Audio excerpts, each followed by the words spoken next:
Okay, hi guys, and welcome to today's show. In a moment we're going to be doing an unboxing. I got a Seiko SUMO review, and also we're going to talk a little bit about watch winders. I've just bought a new one and I really wanted to share it with you guys. Anyway, before we get into the video, of course I've got to do my wristwatch check.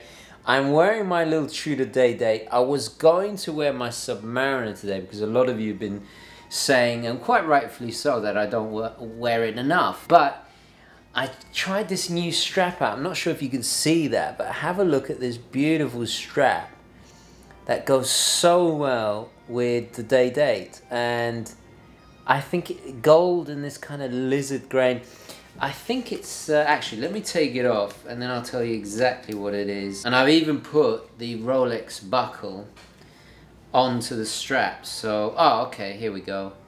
It's a Hadley Roma. So there we go. Let me just cover my face so you can. So there we go. Light is a bit strong, but as you can see, stunning strap from Hadley Roma. And I've even put the little Rolex buckle. Sorry, if it's focusing. I've even put the Rolex buckle on there, so really complete the look. I've been wearing the new Tudor Black Bay so much that I've kind of neglected this old favorite of mine, and I was actually debating to sell this because I needed some money, but I've managed to keep a hold of it. I will do State of the Collection very soon. Anyway, I'm babbling, rambling. I'm just very happy with this strap. It just brings a whole new lease of life into the timepiece. So, wristwatch check done. Let's roll the intro and get into this video.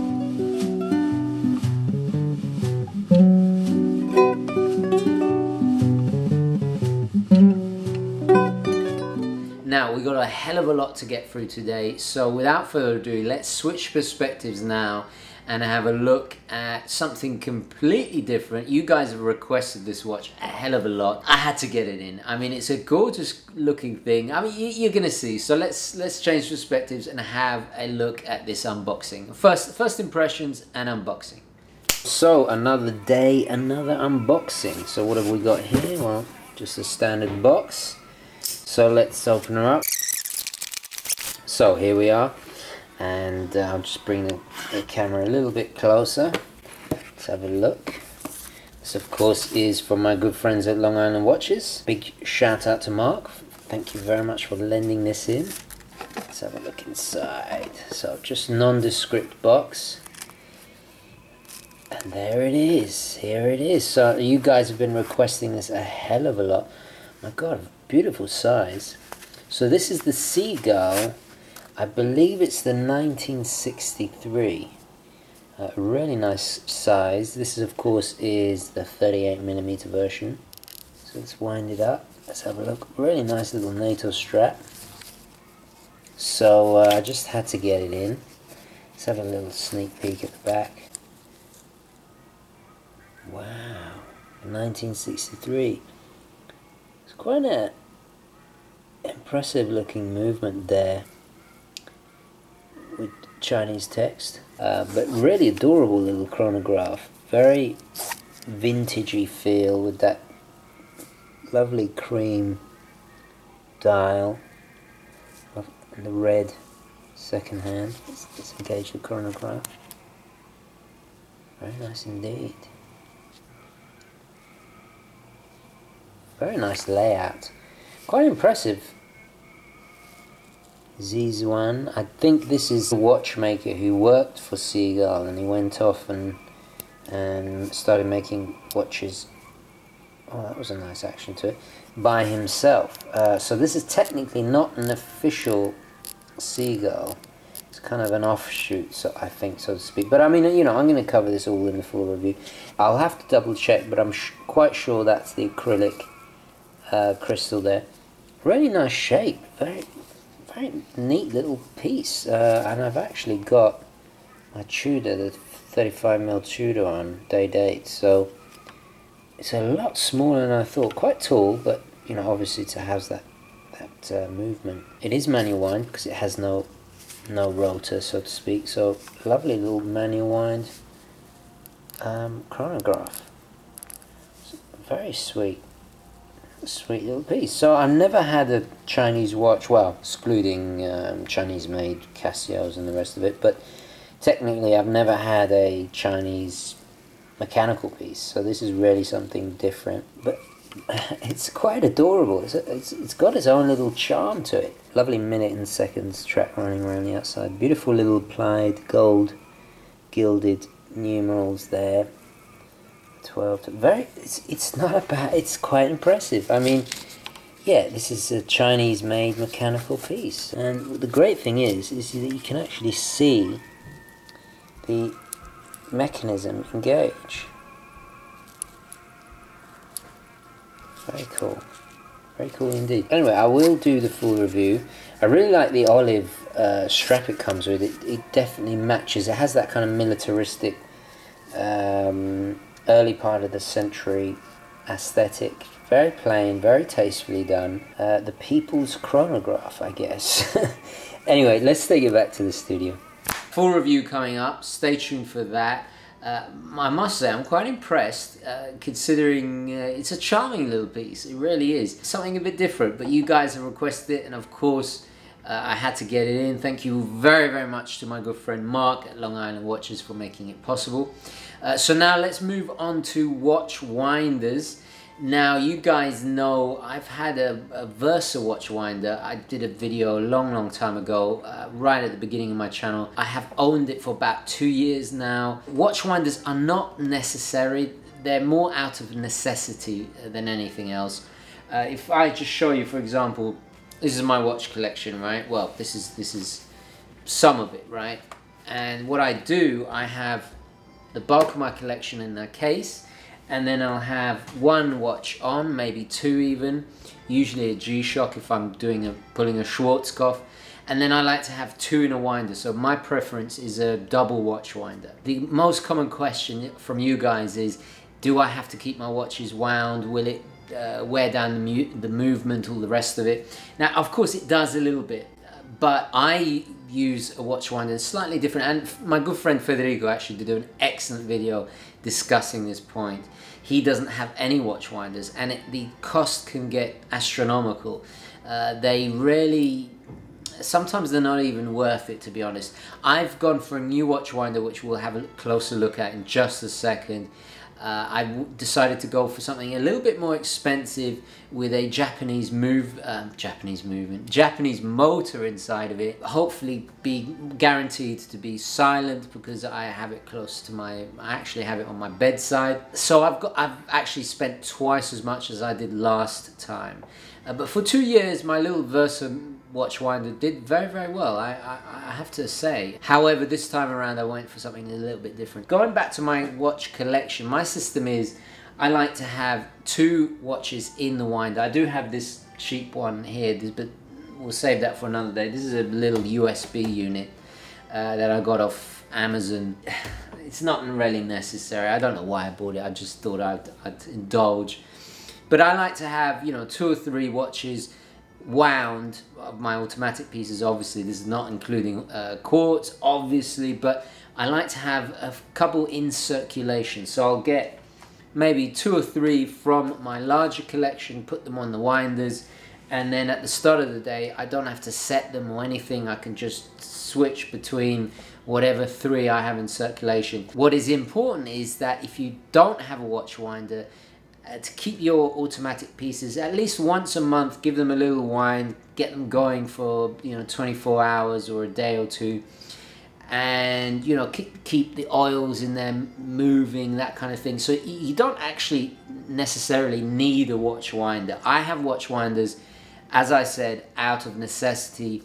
especially when I had a real job, even though this is my job now, which is absolutely terrifying. But when I had a real job, you know, I didn't have time to set the date. You know, I just wanted to grab one out of the watch winder, put it on, maybe have a mini selection from a larger selection to coordinate with what I'm wearing or what I'm in the mood for. If I'm in the mood for my Saab or my Submariner or my Navitimer, whatever it is, right?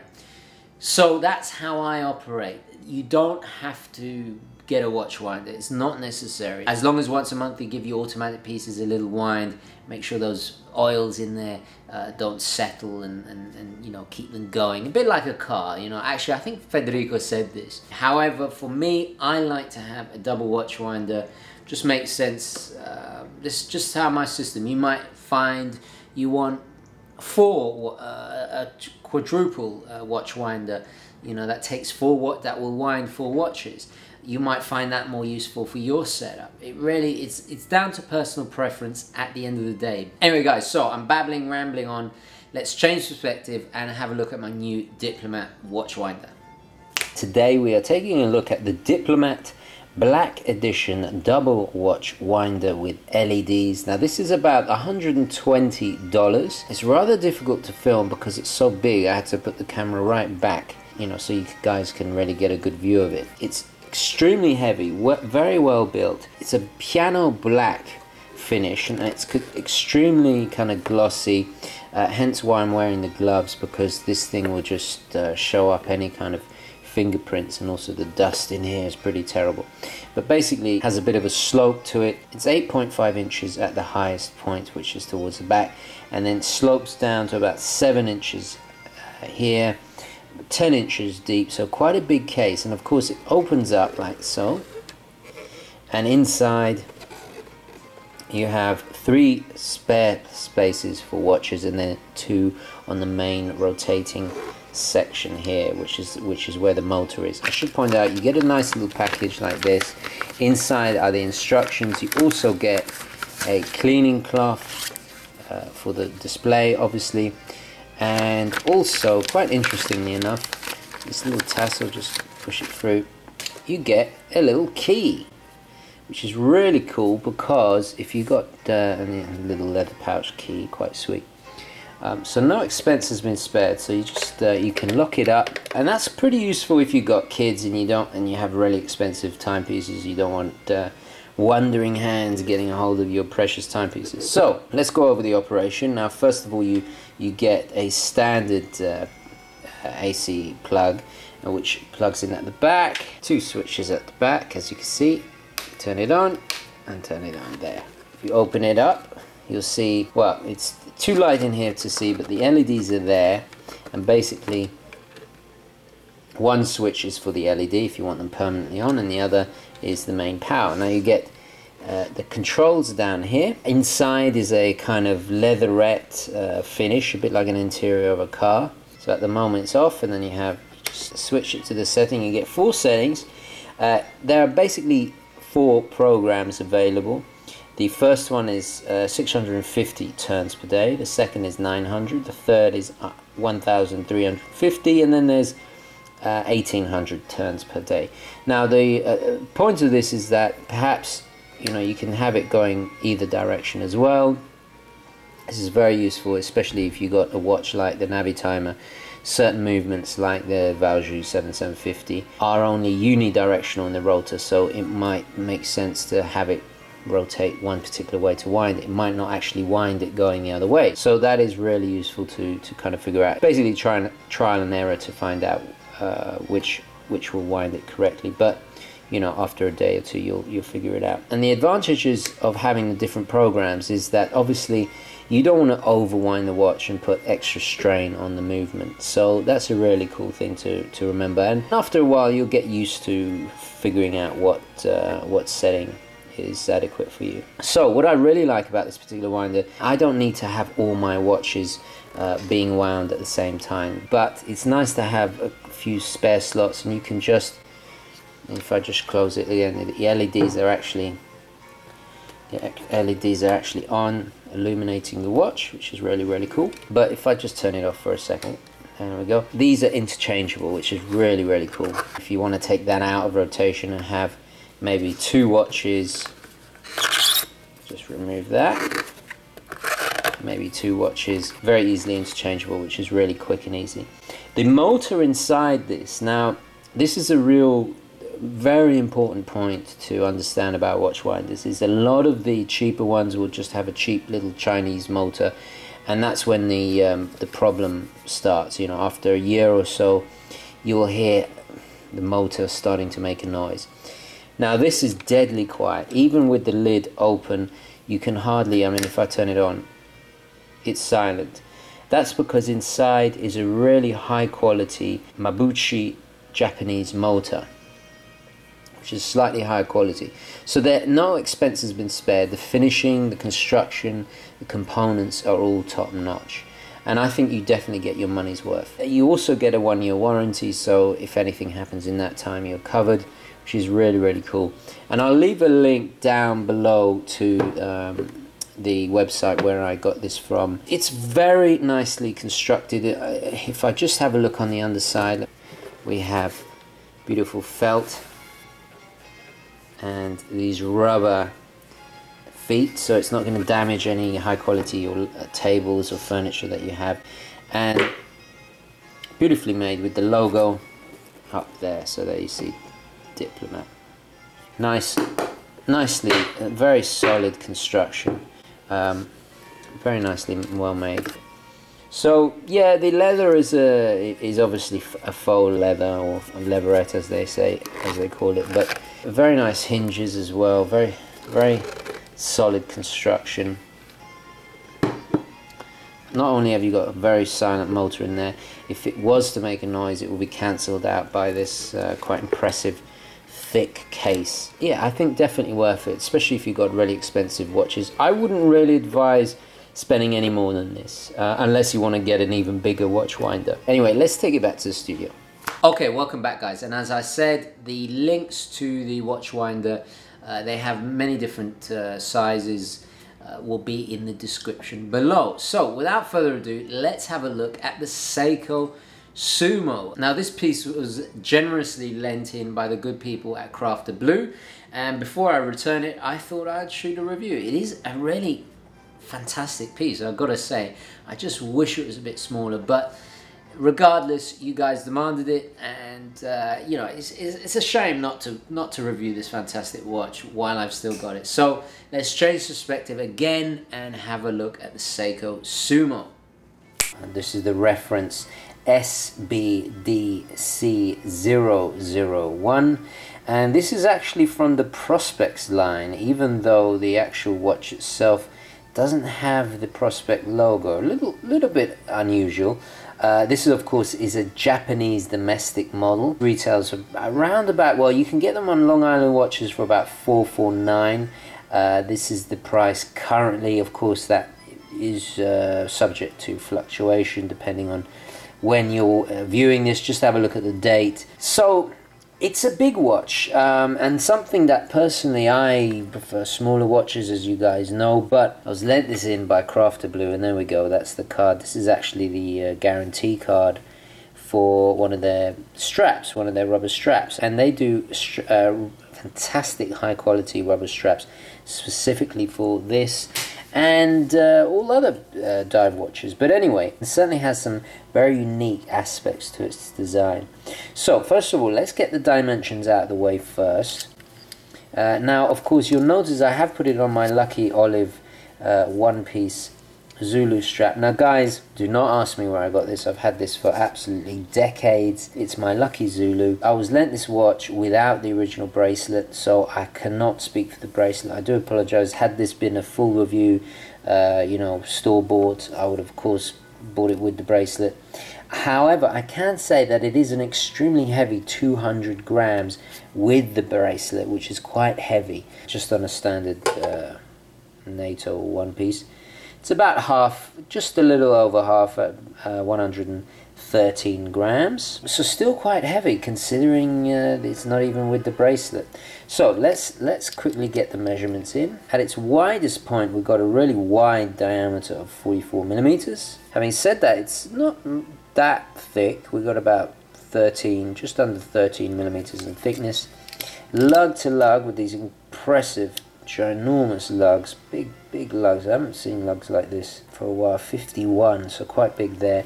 And then rather surprisingly, the lug width is only 20. Very unusual, and this has caused quite a stir and quite a debate among the fans of the Sumo, because it does have small lug width for a watch the size. If you remember, this is the Seiko SKX, which is much smaller than this at 42 millimeters, has a lug width of 22 millimeters. So a big watch, definitely a big watch, far too big for me. But anyway, let's have a closer look at the case, because this is really quite an interesting case, and I haven't seen one like it. The first thing you'll notice are these incredibly large lugs. Beautiful curve. I mean, look at that shape. If you look at the profile, it looks like some kind of aerodynamic race boat or even a car. It just has this beautiful line to it. Absolutely gorgeous. Large beveled edges with brushed at the top, high polished on the side, and then just look how it angles in towards the screw down case back at the back. Just a phenomenal case.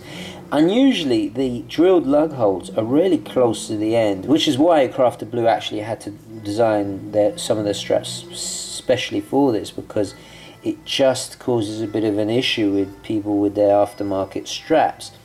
Just that unusual position. But it has the bonus of, if you've got a really thick one piece like this is quite a thick one, it makes it a pleasure to push through. And you know, pros and cons, it really depends on what your priorities are. Now, something I will immediately point out is on the back we of course have that iconic Kanagawa wave that is just so famous, especially from the SKX line.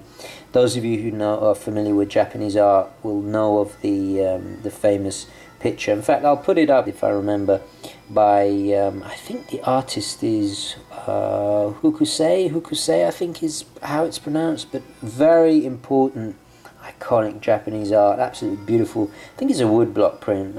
I should know, because I do collect have a small collection of Japanese woodblock prints. But anyway, so it has that engraving on the back, or it's actually a relief. Beautiful, stunning. It's done unusually a little bit smaller and then brushed around it.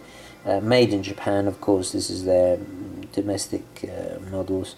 They keep all the best stuff for themselves, they really do. But thanks to Long Island Watches and Amazon and all the rest of it, you can now get it internationally, which is fantastic. So let's turn it over and have a look back at the front. I'll just put the Zulu back on before I forget. So immediately you'll notice that case again kind of shrouds the edge of the bezel, really protects it from the side. This makes the bezel only operational from the top and the bottom with your fingers like that. The bezel has quite a tinny sound to it, but the action in terms of how it feels is very solid. 120 click, unidirectional, a little bit of play, but nothing, you know, at this price range. It's quite a refined feeling. I love the insert. I'm not a fan of this kind of modern font, but if we look at the insert, the way it angles in with the minute track, it's not just a flat aluminium insert. It's matted, but has this lovely little indentation running around the inside. Sorry.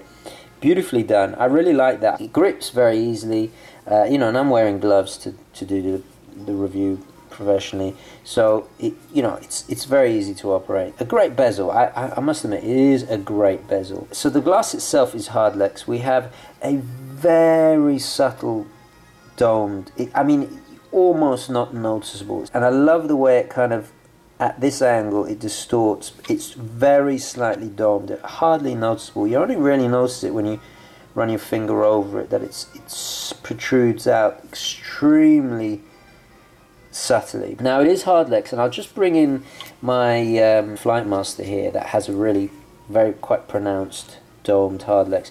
Now guys, at this price range, it's a little bit surprising. You would have expected sapphire, but take a look at my Flightmaster. I dropped this from about 4 feet onto concrete, you know, face down like that, and the hardlex, it looks pristine. Hardlex gets a bit of a bad rep. You know, I think it's Seiko's own crystal, and I think it's great. I don't think it gets the justice it deserves. Obviously, not as hard as sapphire, nowhere near as hard as sapphire, but much more tougher than acrylic crystal. If we look nice and close up at the dial, we have a nice matte black dial with a really subtle recut. I really like the angle of the recut. It's not as exaggerated as the SKX. Beautiful applied markers, nice and big, generous loom, very thick with that transformer-esque applied marker at the 12 o'clock, and kind of matching the slightly transformer style hands there. Very easy to distinguish the difference between the hands because of they're just so different style-wise. In fact, actually, let's have a quick look at the Loom Shop right now. And as you can see, I've brought in the Tudor Black Bay just to give it a kind of reference point. The Tudor is on the left, as you can see, with the big snowflake hand, and on the right, gleaming away, is the Lumi Bright, the notorious Lumi Bright of the Seiko. While the Tudor lasts a little bit longer, the Seiko is extremely bright, and just look how it glows. Very easy to distinguish. The same way the Tudor has different shapes to distinguish the different hands, the Seiko here, the Seiko SUMO, has these kind of funny, weird, I've described them as transformer style hands, and obviously that little Y front shape at the 12 o'clock, so you always know where 12 o'clock is. So yeah, outstanding loom, much brighter but not so longer lasting. So yeah, that's the standard fare you get with Seiko. Anyway, let's take it back to the studio. We don't have any Prospex logo, which is very unusual considering it is a Prospex, part of the Prospex line. The dial is kept quite simple with just an italicized automatic Scuba 200. Obviously it's 200 meter water resistant, and then right at the bottom just signed Japan, and the movement very, very small. You can see that right there. So the movement inside, this particular movement is the 6R15, which, guys, you know, I personally know this movement very, very well. I've owned so many Seikos with this particular movement. I mean, what is there new to say about this movement? It's got a really impressive 50-hour power reserve. Operates at 21,600 beats per hour. Its accuracy is not the best accuracy in the world, but it's dependable, it's reliable, very affordable to maintain. It can go decades without a service. Obviously with the date there at 3 o'clock, nicely framed in white with a white background. We're looking at this particular one is operating well within its parameters. At this price range, you really can't expect heaven and earth. I think it's a fantastic movement, one of my favorites, definitely. Of course, this particular movement, if we unscrew the crown, it has the crown at the 4 o'clock, beautifully signed with the S that we see on all the Japanese domestic models. Doesn't take that much unscrewing to actually pull it out. The hand winding action to it is incredibly refined, considering, you know, I know this movement and it always feels different in every single watch I encounter it in. If we pull it all the way out, it's hackable. As you see, the second hand stopped. Push it in, screws in very easily, but surprisingly it's only a couple of turns and then it's in. If we just pull in here, for example, the iconic Citizen here, how it's protected by the crown guard, it does stick out quite a lot. And look at the difference in size. I mean, just look at that, and quite incredible. So you get so much of these big heavy lugs. It's almost a little bit over the top, but very beautifully done. I just love the curves. So as I was saying, the movement, it's 23 jewel movement. There really isn't that much more to say about it. So I guess we should do a wrist shot. Let's have a look at that now. Okay, so here we go on the wrist shot, and as you can see on my tiny, skinny little girly wrists, it's still quite an imposing figure. Having said that, it's very comfortable. It feels incredibly solid. I mean, it is a high quality dive watch, and something, you know, it's ISO certified and it's respected by diving enthusiasts, so it is something that you definitely want to take in the water and take a knock and all the rest of it, all the punishment that you'd expect. But as a dive watch, it's extremely legible. Its size is it's not oversized. I mean, it's just that I'm undersized, rather. But it does exactly what it's supposed to do. I mean, this is what you depend on underwater. It makes sense accessing the bezel, like at the top and the bottom. It just makes sense. And as you can see, that loom already glowing quite bright, just under the shade of my hand. It's a great dive watch, and I see what the whole fuss is about. Personally, I'm still very, very happy with my SKX. There we go, side to side with the Tudor. Not that much bigger, still quite imposing, but not that much bigger. My only drawbacks is obviously its size. It's going to be too big for a lot of people, including myself. The only other criticisms are, you know, the lack of crown guards is a little bit disturbing, considering it sticks out so far. I'm not a fan of the lettering on the bezel. It would have been nice to have something a little bit more kind of tooly, like classic lettering like that. But I mean, these are really minor things. And also the lack of the Prospex logo. I don't know why they decided not to put it on. But other than that, it's an outstanding watch. It's a mid-range watch almost, but at an entry-level price. It's kind of high-end entry-level, so to speak. So yeah, fantastic watch. Anyway, let's take it back to the studio. So guys, I'm going to wrap it up there. We got through a hell of a lot today. Unboxing Watchwinder's Seiko SUMO. Quite a jam-packed episode. So let me know what your thoughts, queries, questions, opinions, all the rest of it, please, down below in the comments. I always love hearing back from you guys. Thank you very, very much for watching. Please don't forget to like this video if you enjoyed it and found it useful. It really helps me, so please don't forget to do that. And as always, guys, I'll catch you in the next one. Okay, ciao.